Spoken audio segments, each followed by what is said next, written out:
Board of ഇതിന് army ആക്ടില് ഇത് വെറുതെ ആർക്കെങ്കിലും ഒരു ദോഷം കയറി ഉണ്ടാക്കാൻ പറ്റില്ല.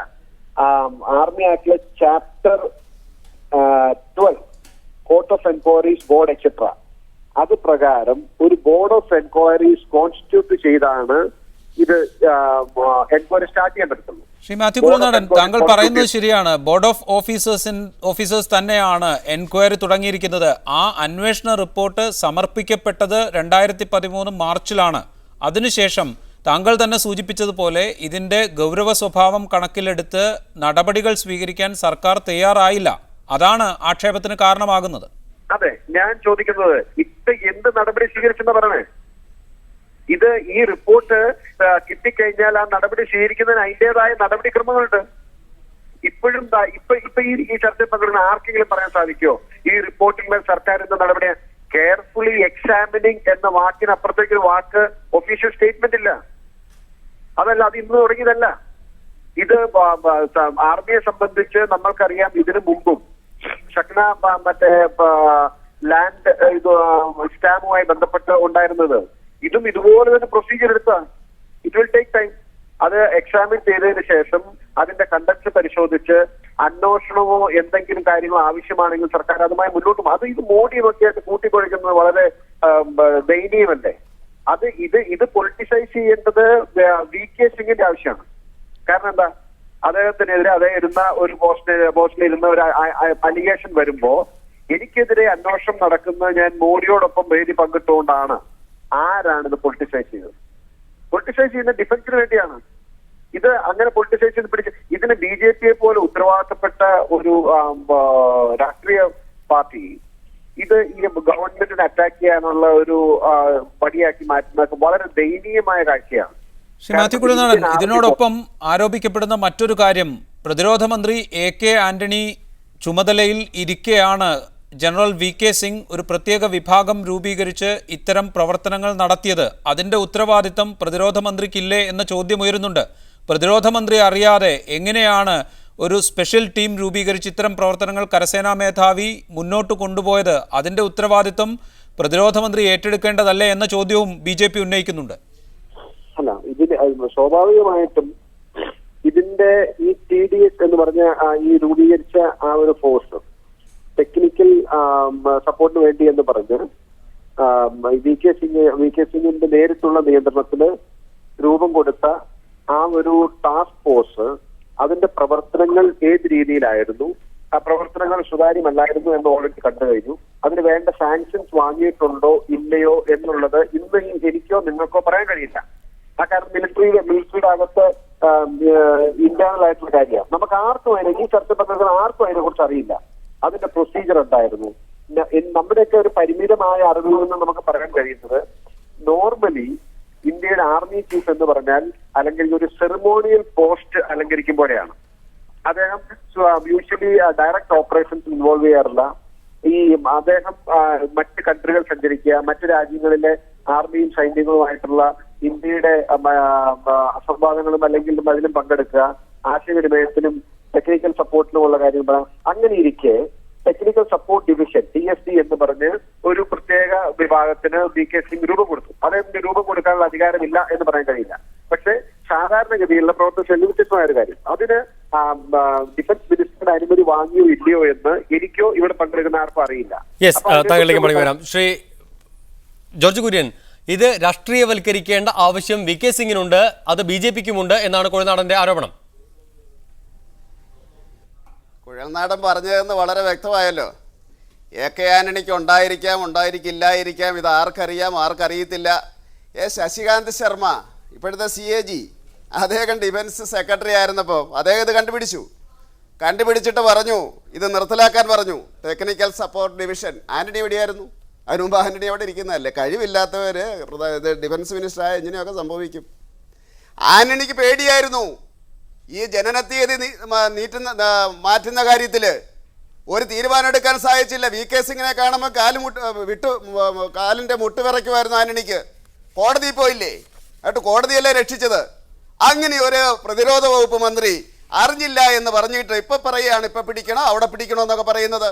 കഴിഞ്ഞ 2012 മാർച്ചിൽ ആന്റണിയുടെ OBC കൊണ്ടുപോയി യന്ത്രം വെച്ചെന്ന് അന്ന് കണ്ടുപിടിച്ചതാണ്. എന്താ പിടിക്കാതിരുന്നത്? കുഴൽനാടൻ എന്താ പറയാത്തത്? ഇത് ഭയങ്കരമാണ്, ഭയങ്കര രഹസ്യമാണ്, എല്ലാവർക്കും അറിയാം. ഈ ആർമിയിലെ രഹസ്യം മുഴുവൻ അഴിമതിയാണ്. ഈ പ്രത്യേകിച്ച് ഈ സർക്കാർ വന്നതിന് ശേഷം നിങ്ങൾക്കറിയാവോ, ആ പാകിസ്ഥാനിലെ നമ്മുടെ തീവ്രവാദികൾ വന്ന കാര്യം ആന്റണി പറഞ്ഞില്ലേ? പാകിസ്ഥാന്റെ യൂണിഫോം ധരിച്ചവരെന്ന് ആന്റണി പറഞ്ഞപ്പോൾ പട്ടാളം അത് മാറ്റി. അവരാദ്യം പറഞ്ഞ യഥാർത്ഥ സ്റ്റേറ്റ്മെന്റ് മാറ്റി ആന്റണി പറഞ്ഞതുപോലെയാക്കി. വീണ്ടും ആന്റണി പറഞ്ഞു അങ്ങനെയല്ല, എനിക്ക് തെറ്റുപറ്റി, അത് പട്ടാളം തന്നെയായിരുന്നു. അപ്പോൾ ആർമി വീണ്ടും മാറ്റി. ഈ കോൺഗ്രസ്സുകാർ പട്ടാളത്തെയല്ല ആരെയും രാഷ്ട്രീയവൽക്കരിക്കും. അതാണ് സംഭവിക്കുന്നത്. ഇത് സർക്കാരിന്റെ കഴിവില്ലായ്മയാണ്. റൈറ്റ്. ജോർജ് കുര്യൻ തിരിച്ചു വരാം. സ്റ്റാൻലി ജോണിലേക്ക്. സ്റ്റാൻലി ജോണി, ഇപ്പോൾ BJP പറയുന്നത് പോലെ ഈ പ്രശ്നം രാഷ്ട്രീയവൽക്കരിക്കുന്നത് കോൺഗ്രസ് ആണോ ഈ ഘട്ടത്തിൽ, അതോ BJP തന്നെയല്ലേ? BJPക്കല്ലേ ഇത് രാഷ്ട്രീയവൽക്കരിക്കേണ്ടതിന്റെ ആവശ്യകത ഇപ്പോൾ?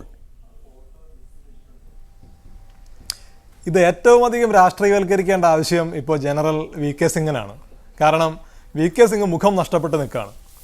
VK സിംഗിനെതിരെ ഇത്രയും ഗൗരവമായിട്ടുള്ള, ഇതിനു മുൻപ് ഒരു പട്ടാള തലവനും നേരിട്ടിട്ടില്ലാത്ത രീതിയിലുള്ള ആരോപണമാണ് ഒരു മിലിറ്ററി ജനറൽ, അതും ഒരു കോൺട്രവേഴ്സ്യൽ മിലിറ്ററി ജനറൽ ആയിരുന്ന ഒരാൾ ഇന്ന് നേരിടുന്നത്. അപ്പോൾ അതിനെ VK സിംഗ് ഡിഫെൻഡ് ചെയ്യുന്നതാണ് നരേന്ദ്രമോദി എന്ന് പറഞ്ഞ ഒരു പരിച വെച്ചിട്ട്. നോക്കൂ, ഞാൻ നരേന്ദ്രമോദിയുമായി വേദി പങ്കിട്ട ആളാണ്, അതിൻ്റെ പേരിലാണ് എന്നെ നിങ്ങൾ ലക്ഷ്യം വെക്കുന്നത്. ആ പരിച BJP വശത്തു നിന്നും പിടിച്ചു കൊടുക്കുകയാണ് ചെയ്യുന്നത്. സത്യത്തിൽ BJP സത്യത്തിൽ തിരിച്ചറിയേണ്ടത് ഇതിൻ്റെ യാഥാർത്ഥ്യമാണ്. ഇത് ആരാണ് രാഷ്ട്രീയവൽക്കരിക്കുന്നത് എന്നതിനേക്കാൾ ഉപരിയായി അൺപ്രസിഡന്റഡ് ആയിട്ടുള്ള രീതിയിൽ ഒരു സംഭവം ഇന്ത്യയിൽ നടക്കുകയാണ്. അപ്പോൾ ഇതിൽ തീർച്ചയായും BJP ഉന്നയിക്കുന്ന ഒരു കാര്യത്തിൽ കാര്യമുണ്ടെന്നാണ് ഞാൻ വിശ്വസിക്കുന്നത്. അതായത് അഡ്മിനിസ്ട്രേറ്റീവ് ലാപ്സ് ഇതിൽ നടന്നിട്ടുണ്ട് എന്ന് തന്നെയാണ്. കാരണം 6 മാസം ശ്രീ മാത്യു കുഴൽനാടൻ പറഞ്ഞ പോലെ ഇറ്റ് വിൽ ടേക്ക് ടൈം എന്ന് പറഞ്ഞ് നമുക്ക് വെറുതെ ഇരിക്കേണ്ട ഒരു കാര്യമല്ല ഇത്. ചില കാര്യങ്ങൾ വളരെ ഗൗരവത്തോടു കൂടി ഭരണകൂടം കാണുകയും വളരെ ക്വിക്ക് ആക്ഷൻ എടുക്കുകയും ചെയ്യേണ്ടതുണ്ട്. അത്തരത്തിലുള്ളൊരു കാര്യം തന്നെയാണിത്. കാരണം ഇതൊരു ഇന്ത്യൻ ഭരണഘടനയെ തന്നെ വെല്ലുവിളിക്കുകയാണ് ഒരു പട്ടാള മേധാവി എന്ന് പറയുന്നത്. അത് വളരെ സെൻസിറ്റീവ് ആയിട്ടുള്ള ഒരു വിഷയമാണ്. അപ്പോൾ ഇത്തരത്തിലുള്ള കാര്യങ്ങളിൽ വളരെ ക്വിക്കായിട്ട് നടപടികൾ എടുക്കുന്ന കാര്യത്തിൽ ഗവൺമെന്റിന്റെ ഭാഗത്തു നിന്ന് പാളിച്ച പറ്റിയിട്ടുണ്ട്, അഡ്മിനിസ്ട്രേറ്റീവ് ലാപ്സസ് വന്നിട്ടുണ്ട്. പക്ഷേ എന്നുള്ള ഒരൊറ്റ വിഷയം കൊണ്ട് മാത്രം ഇനി ഇതിൻ്റെ പേരിൽ നടക്കുന്നതെല്ലാം രാഷ്ട്രീയ പ്രേരിതമാണ്, ഇനി ഇതിൻ്റെ പേരിൽ ഗവൺമെന്റ് ചെയ്യാൻ പോകുന്നതും ചെയ്തതുമെല്ലാം പ്രശ്നമാണ് എന്നുള്ള ഒരു ആർഗ്യുമെന്റിലേക്ക് ഇതിനെ ചുരുക്കി കെട്ടുന്നതിലും അർത്ഥമില്ല.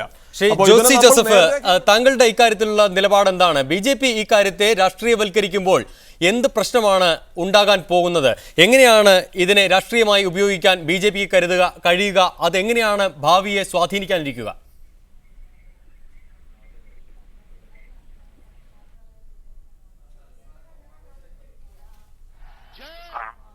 വിളിച്ചു പറയുന്നതാണ്. പക്ഷേ ഒരു ജനാധിപത്യത്തിൽ രാഷ്ട്രീയമെന്ന് പറയുന്നത് അധികാരത്തിന് വേണ്ടി മാത്രമുള്ള ഒരു പ്രവൃത്തിയല്ല എന്നും നമ്മൾ ജീവിക്കുന്ന നമ്മുടെ ജീവിതചര്യയുണ്ടല്ലോ, ജനാധിപത്യം എന്ന് പറയുന്ന ഒരു ജീവിതചര്യയുണ്ട്. നിങ്ങൾക്കും എനിക്കുമൊക്കെ സ്വാതന്ത്ര്യം തരുന്ന, നമുക്ക് ഇഷ്ടമുള്ള രീതിയിൽ സംസാരിക്കാനും ആഹാരം കഴിക്കാനൊക്കെയുള്ള സ്വാതന്ത്ര്യം തരുന്ന ജനാധിപത്യത്തിനെ സൂക്ഷിക്കേണ്ടത് കൂടി ഈ രാഷ്ട്രീയ പാർട്ടികൾ, BJP മാത്രമല്ല കോൺഗ്രസിന്റെയും എല്ലാ പാർട്ടികളുടെയും കമ്മ്യൂണിസ്റ്റുകാരുടെയും എല്ലാവരും ഉത്തരവാദിത്വമാണെന്നുള്ള ബോധം നമ്മുടെ രാഷ്ട്രീയക്കാരിൽ വളരെ കുറവാണ്. നന്ദി ജോസി ജോസഫ് ഞങ്ങളോട് സഹകരിച്ചതിന് ഈ ചർച്ചയിൽ. മാത്യു കുഴൽനാടനിലേക്ക്. ശ്രീ മാത്യു കുഴൽനാടൻ, ജോർജ് കുര്യൻ പറഞ്ഞത് താങ്കൾ കേട്ട് കാണും. ഒപ്പം സ്റ്റാൻലി ജോണി പറഞ്ഞതും ഭരണപരമായ ചില വീഴ്ചകൾ, അഡ്മിനിസ്ട്രേറ്റീവ് ലാപ്സസ് ഉണ്ടായിട്ടുണ്ട് എന്നത് അംഗീകരിക്കേണ്ടി വരില്ലേ കോൺഗ്രസിന്? അല്ല, ഇവിടെ ജോർജ് കുര്യൻ പറയുന്ന കാര്യം കേട്ട് കഴിഞ്ഞാൽ എത്ര ലാഘവത്തോടു കൂടിയാണ് അദ്ദേഹം പറയണത്. ഞാൻ ചോദിക്കണേ, ഇപ്പൊ ഈ സംഗതി പുറത്തു വന്നത് AK ആന്റണി ഡിഫൻസ് മിനിസ്റ്റർ ആയിട്ടിരിക്കുന്നതല്ലേ? കഴിഞ്ഞ മാർച്ചില് ബോർഡ് ഓഫ് ഓഫീസേഴ്സിന്റെ റിപ്പോർട്ട് വരണം എന്നുണ്ടെങ്കിൽ അതിനുള്ള നടപടി എത്രയും മുമ്പ് തുടങ്ങിയിട്ടുണ്ടാവും. അത് ജോർജ് കുര്യനെ അറിയാൻ കഴിയില്ല. കാരണം അത് പരസ്യമായിട്ട് വിളിച്ചു പറഞ്ഞിട്ടല്ല ചെയ്യണത്. പോലീസ് സ്റ്റേഷനിൽ കൊണ്ട് കേസ് കൊടുക്കും പോലെ അല്ല ആർമിയുടെ ഇടപാട്. അല്ലാണ്ട് ഇത് പറഞ്ഞു കേട്ടതൊന്നും ഇതിപ്പോഴാണ് ഈ സംഗതി പുറത്തു വന്നത്. ഇതിനെ സംബന്ധിച്ച് എപ്പോ ഇറഗുലാരിറ്റി ഉണ്ടായോ അപ്പൊ മുതൽ അതിന്റെ പുറകിൽ ഫോളോ അപ്പ് ഉണ്ടായത് കൊണ്ടാണ് ഇന്ന് ബോർഡ് ഓഫ് ഓഫീസേഴ്സിന്റെ റിപ്പോർട്ട് കഴിഞ്ഞ മാർച്ചിൽ ലഭിച്ചതും അതിനെ തുടർന്നുള്ള നടപടികളുമായിട്ട് സർക്കാർ മുന്നോട്ട് പോകുന്നു. അതിന് AK ആന്റണിയുടെ കഴിവും പ്രാപ്തിയെ കുറിച്ചൊന്നും അഭിപ്രായം പറയാനുള്ള കാര്യം ജോർജ് കുര്യന്റെ സർട്ടിഫിക്കറ്റ് അദ്ദേഹത്തിന് ആവശ്യമില്ല. അദ്ദേഹം ഇന്ത്യയുടെ പ്രതിരോധ മന്ത്രിയാണ്. അതുകൊണ്ട് തന്നെ ജോർജ് കുര്യൻ പറയുന്നത് ഞങ്ങൾ കോൺഗ്രസ്സുകാരെ അതിന് മറുപടി പറയാൻ ആഗ്രഹിക്കുന്നുമില്ല. പിന്നെ ഇതെല്ലാം വിളിച്ചു പറഞ്ഞ് അലച്ചുകൂവി ചെയ്യേണ്ട കാര്യങ്ങളല്ല ഇത്. ആർമി എന്ന് പറഞ്ഞാൽ വളരെ സെൻസിറ്റീവാണ്. ആർമിയുടെ ചീഫ് അദ്ദേഹത്തിന്റെ പദവിക്ക് നിരക്കാത്ത രീതിയിൽ അവരുടെ ബർത്ത് സർട്ടിഫിക്കറ്റുമായി ബന്ധപ്പെട്ട ഒരു വിഷയം ഉയർത്തിക്കൊണ്ട് വന്നപ്പോൾ ഗവൺമെന്റ് എതിരിൽ നേരിടായിരുന്നു. പക്ഷെ വളരെ ഒരു കോൺസ്റ്റിറ്റ്യൂഷൻ അകത്ത് നിന്നുകൊണ്ട് അല്ലെങ്കിൽ എല്ലാ ട്രാൻസ്പെറൻസിയും നിലനിർത്തി അത് ആർമിക്കകത്ത് വേറെ ലെവലിലുള്ള ഇഷ്യൂ ആയി വളരാതെ വളരെ സിസ്റ്റമാറ്റിക് ആയിട്ടല്ല ഹാൻഡിൽ ചെയ്തത്. അത് വളരെ അന്തസ്സായി കൈകാര്യം ചെയ്ത ഒരു പ്രതിരോധ മന്ത്രിയാണ് എ കെ ആന്റണി. അതിന് ജോർജ് കുര്യൻ അത് മനസ്സിലാവാസം പറഞ്ഞിട്ട് മാത്യു ദയവായി ടെലിഫോൺ ലൈനിൽ തുടരുക. ജോർജ് കുര്യൻ, ഇവിടെ മാത്യു ചൂണ്ടിക്കാണിച്ച ഒരു കാര്യം, സൈന്യം, കരസേന, അത് സൈന്യത്തിന്റെ ഏത് വിഭാഗമാണെങ്കിലും അതുമായി ബന്ധപ്പെട്ട കാര്യങ്ങൾ വളരെ സെൻസിറ്റീവാണ്. അതുകൊണ്ട് തന്നെ അത് കൈകാര്യം ചെയ്യുമ്പോൾ വളരെ പക്വമായും വളരെ ഗൗരവത്തോടെയും വേണം എന്ന് ചൂണ്ടിക്കാണിക്കുന്നുണ്ട്. അത് നമ്മൾ രാഷ്ട്രീയമായ അഭിപ്രായ ഭിന്നതകൾ മാറ്റി നിർത്തിയാൽ അത് വസ്തുതയല്ലേ? ആ രീതിയിൽ തന്നെയല്ലേ അത്തരം കാര്യങ്ങൾ കൈകാര്യം ചെയ്യേണ്ടത്? അതുകൊണ്ടല്ലേ ഇത്തരം റിപ്പോർട്ടുകൾ പുറത്തുവിടുന്നതിനും അതിന്മേലുള്ള നടപടികൾ കാര്യക്ഷമമായും ആലോചിച്ചും സ്വീകരിക്കുന്നത്? അതിൻ്റെ അകത്തൊരു കാര്യം മനസ്സിലാക്കേണ്ടത്, ഈ വി കെ സിംഗ് കുഴപ്പക്കാരനാണെങ്കിൽ അദ്ദേഹം റിട്ടയർ ചെയ്തതിന് ശേഷമല്ല നടപടിയെടുക്കേണ്ടത്. ഈ പറയുന്ന ആരോപണം ശരിയാണ് എങ്കിൽ ജമ്മു കാശ്മീർ സർക്കാരിനെ അയാൾ മറിച്ചിടുകയാണെങ്കിലോ അന്നല്ലേ നടപടിയെടുക്കേണ്ടത്. അതാണ് ഞാൻ പറഞ്ഞത്, എ കെ ആന്റണി അവിടെ പരാജയപ്പെട്ടു. ഒരു സൈന്യാധിപൻ അയാൾ വഴിതെറ്റിപ്പോയാൽ അപ്പോഴാണ് നടപടിയെടുക്കേണ്ടത്. നിങ്ങൾ എന്തുകൊണ്ട് ഈ 2012 ജനുവരി മാസം 19-ാം തീയതി ഒരു ബറ്റാലിയൻ ഡൽഹിയിലേക്ക് മാർച്ച് ചെയ്തു എന്നുള്ള ആ വാർത്തയെപ്പറ്റി സംസാരിക്കുന്നില്ല? അന്ന് സർക്കാർ അത് പറഞ്ഞല്ലോ, അങ്ങനെ നടന്നില്ല എന്ന് പറഞ്ഞല്ലോ. സർക്കാരിൽ തന്നെയാണ് ആദ്യം ആ ന്യൂസ് വന്നത്.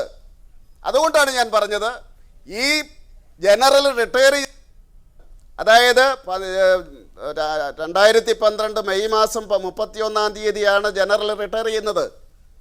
അതിനുശേഷം ഇത്രയും വർഷത്തിന് ശേഷമാണോ നടപടിയെടുക്കുന്നത്? ഒരു ശക്തനായിട്ടുള്ള പ്രതിരോധ മന്ത്രിയാണെങ്കിൽ അപ്പം ഇടപെടും, അവരറിയും, യാതൊരു സംശയവും വേണ്ട. ജോർജ് ഫെർണാണ്ടസ് ഒരു ചീഫിനെ എടുത്ത് എറിഞ്ഞില്ലേ, നേവി ചീഫിനെ? ഭയങ്കര സെൻസേഷനിലാണ്, ഭയങ്കര കുഴപ്പമാണ്, അവർ നമ്മളെ വന്ന് പിടിക്കും എന്നൊന്നും പറയുന്ന ജനാധിപത്യത്തിൽ വെച്ച് വർദ്ധിപ്പിക്കാൻ സാധിക്കുന്നതല്ല.